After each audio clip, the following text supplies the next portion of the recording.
Okay, let's do some one-way ANOVA classwork problems.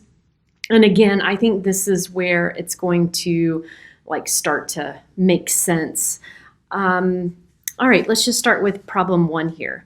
John Smith manages a regional bank. He wishes to compare the productivity as measured by the number of customers served among 3 employees. 4 days are randomly selected, and the number of customers served by each employee is recorded. Is there a difference in the mean number of customers served? And again, I don't state it here, but we'll use 5% alpha. All right, so we want to start with our null and alternative.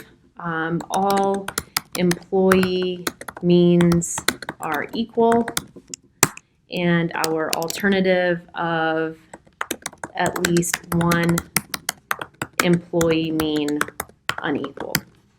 All right, so now to answer the rest of these, let's just go over to JASP and run everything that we're going to need to do to answer these in JASP, and then we'll just use our JASP output to answer them one by one. So I'm going to condense this a little bit so we'll be able to kind of look at both on a split screen here.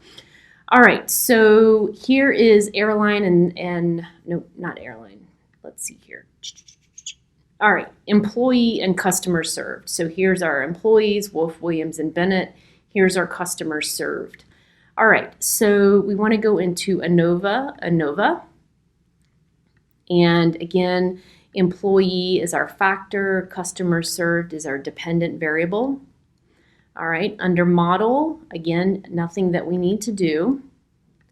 Assumption checks, let's check our homogeneity for our variances, and we have equality of variances. Under contrast, there's nothing that we need to do. Under post hoc, we want to move our employee over, check effect size, and uncheck Tukey and check Bonferroni. All right. And under descriptive plots, we want to move employee to the horizontal axis, and we want to display our error bars and keep it on confidence interval. Under additional options, all right, we want descriptive statistics and estimates of effect size. Under simple main effects, there's nothing here that we need, and we don't need anything under non-parametrics.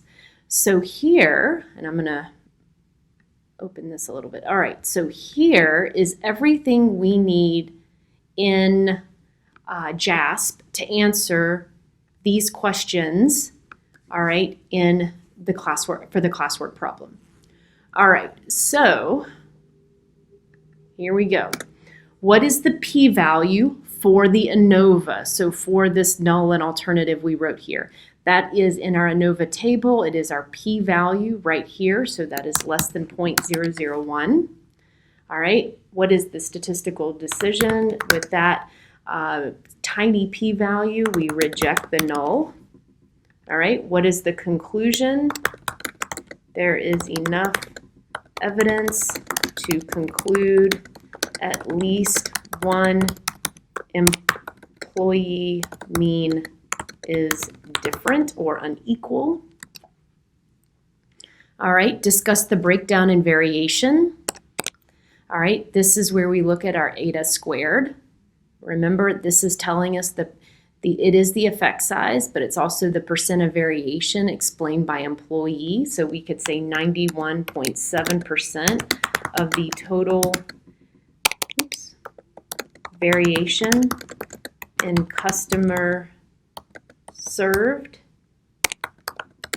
is explained by employee. That's a lot. All right, using post hoc tests, is there a difference between Williams and Bennett? And we want to state the hypotheses, the p-value, decision, and conclusion. So we're going to have a null of, and I'm just going to say mu Bennett, mu Williams equal to mu Bennett, and an alternative of mu Williams, and we need our not equals.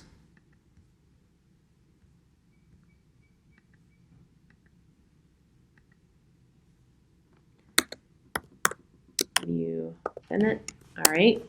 So now we want to go to Williams and Bennett. So we go down to our post hoc table here, and Williams and Bennett, scroll over and we see a p-value of less than 0.001.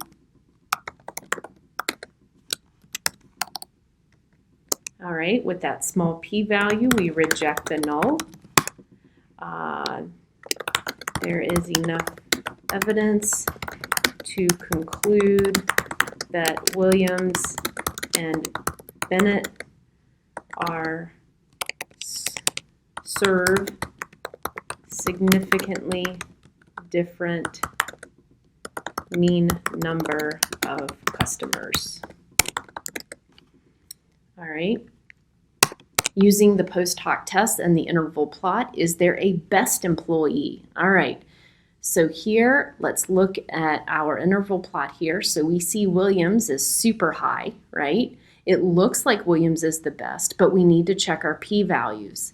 So we see Bennett and Williams has a significant p-value, and Williams and Wolf has a significant p-value. So since Williams has the highest mean and is significantly different from the other two, Williams is the best. All right, is there a worst? All right, we see Bennett has the lowest, but is Bennett significantly different from Wolf? So we know that Bennett is different from Williams, all right, but is Bennett different from Wolf? We scroll over and we see the significant p-value, 0.018, is smaller than 5%. So since Bennett has the lowest mean and is significantly different from the other two, Bennett is the worst. All right, so hopefully that is starting to make a little bit of sense, but let's just repeat that process a couple more times. All right, recently airlines cut services such as meals and snacks during flights and started charging for checked luggage. A group of 4 carriers hired a marketing research company to survey passengers regarding their level of satisfaction with a recent flight. The survey included questions on ticketing, boarding, in-flight service, baggage handling, etc. 25 questions offered a range of possible answers, so we gave them a Likert scale here of 4 excellent to 1 poor. These responses were then totaled, so the total score was an indication of the satisfaction with the flight. The highest possible score was 100. The marketing firm randomly selected and surveyed passengers from the 4 airlines. Is there a difference in the mean satisfaction level among the 4 airlines? All right, so we want to know if there's a difference between the 4 airlines. So we can start with our null here. All airline means are equal. Compared to our alternative, at least one airline mean is unequal. All right, let's go over to JASP and run everything we're interested in. So again, let's just go back to our data, take a look at it. Here's our airline. We've got Southwest, AirTran, Delta, and United. Here's our customer satisfaction amounts. All right, and we go into ANOVA, and satisfaction is our dependent variable and airline is our fixed factor. All right, again, under model, there's nothing we need to worry about. Under assumption checks, let's check our variance. Under contrast, there is nothing we need to worry about. Under post hoc, we want to move airline into our post hoc box and check Bonferroni and uncheck Tukey. Let's also check our effect size. Under descriptive plots, move airline to the horizontal axis and display error bars. Under additional options, let's do descriptive statistics and estimates of effect size.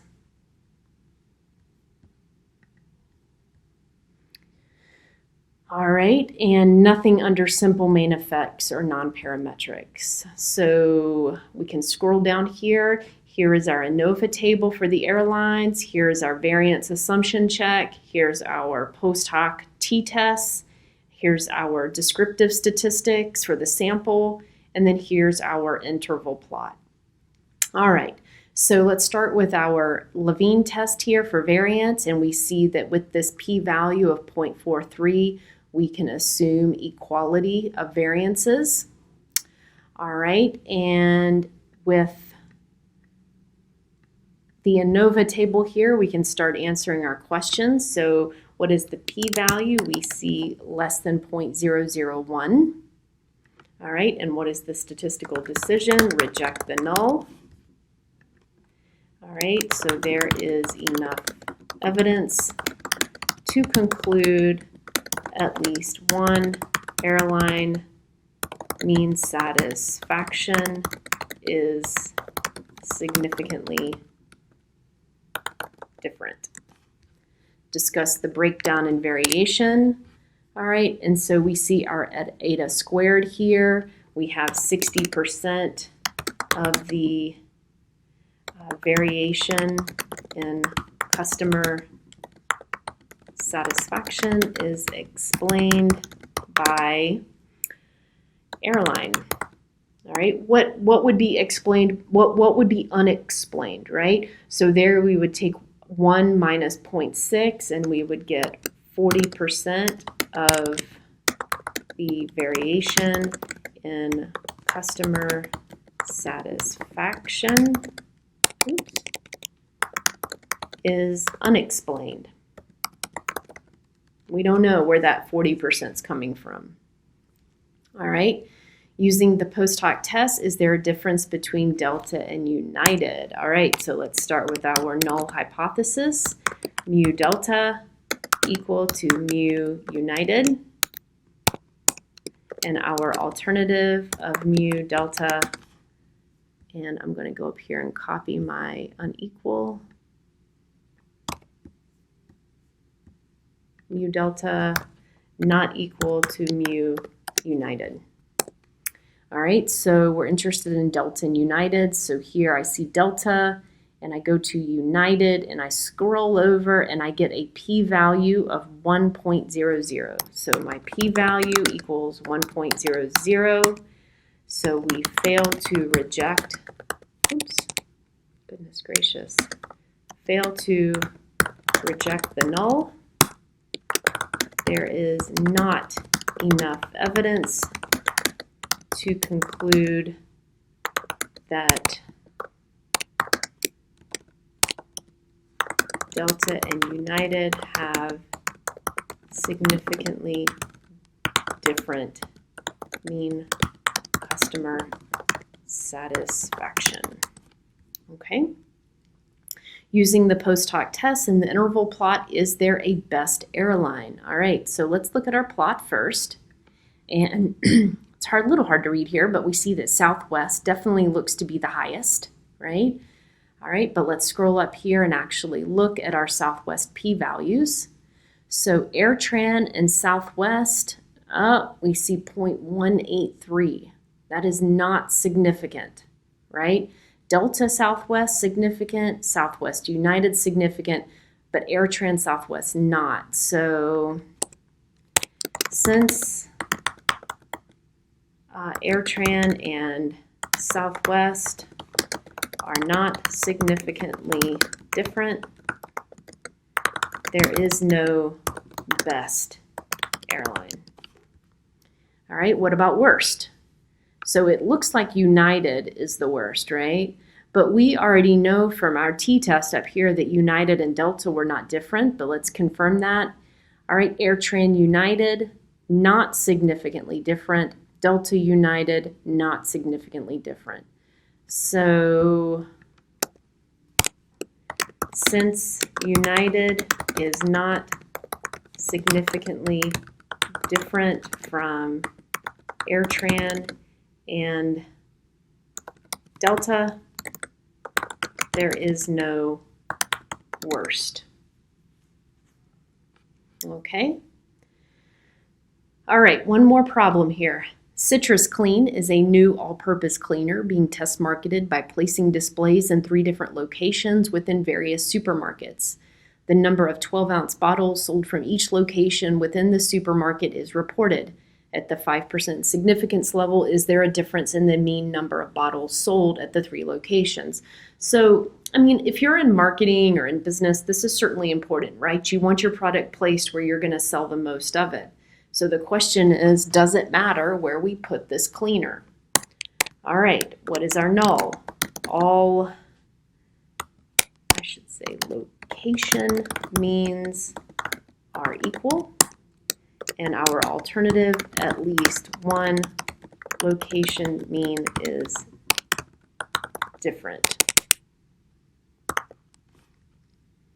All right, we want our p-value, so let's come over here. Let's again take a look at our data. Here's our location near the bread, near the beer, and near other cleaners. And here are our sales amounts. So we go into ANOVA. Location is our factor, and sales is our dependent variable. All right, model, there's nothing. Assumption check, we want to check variance. Under post hoc, we want to move location over, check Bonferroni, uncheck Tukey, and check effect size. Under descriptive plot, we want to put location on the horizontal axis. We want to display error bars. Under additional options, we want descriptive statistics and estimates of effect size. Okay. And this should give us everything we need. So we see first our Levine test for variance, CRP values 0.242. So we can assume equality of variances. So we have our assumption, one of our assumptions checked here. All right.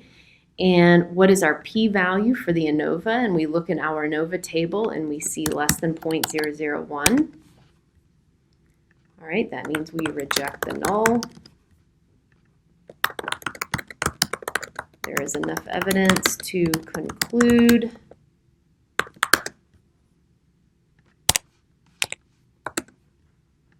that at least one location has significantly different mean sales. All right, discuss the breakdown and variation. So this is where we look at our eta squared, all right, and we see 87.5% of the total variation in sales is explained by where you put the cleaner. So it's explained by location. All right, what about error? That would be 12.5% of the total variation in sales is unexplained. All right, using the post hoc test, is there a difference between near the bread and near the beer? All right, so we've got a null of mu bread equal to mu beer, and an alternative of mu bread not equal to mu beer. All right, let's look at beer and bread. Here is beer and bread in our post hoc table, and we scroll over to our Bonferroni p-value, and we see a p-value equal to 0.162. So we fail to reject the null. Oops.